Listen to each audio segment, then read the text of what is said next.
Another day, another basketball stories na naman ang pagkukwentuhan natin.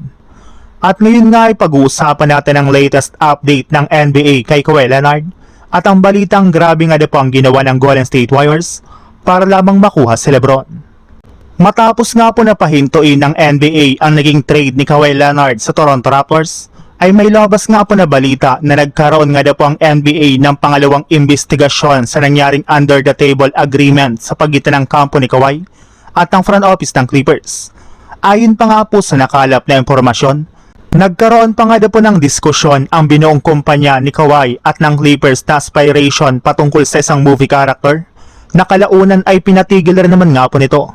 Sa ngayon nga po ay dinedenay pa rin nga ni Kawhi ang mga paratang sa kanya. Pero kung sakali man nga po na mapatunayan na ginawa talaga nito ang under the table agreement, ay posibleng nga po na ma-void ang kanyang dating kontrata sa Clippers o di kay suspendin siya ng NBA ng 40 o 20 games sa kanilang magiging kampanya sa susunod na season.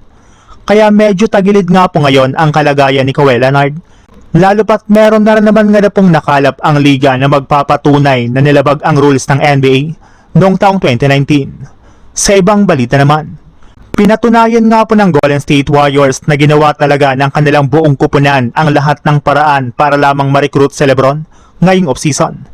Inumpisan nga po ito ng pagkikipag-usap ng kanilang general manager na si Mike Dunleavy sa mismong NBA agent na LeBron na si Rich Paul simula nang magbukas ang free agency market.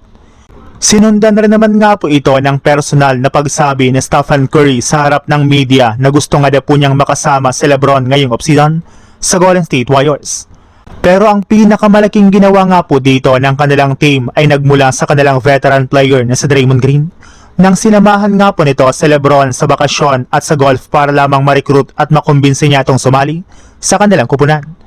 Yes, tulong-tulong nga talaga ang mga miyembro ng JSW sa pagkuha kay LeBron sa free agency.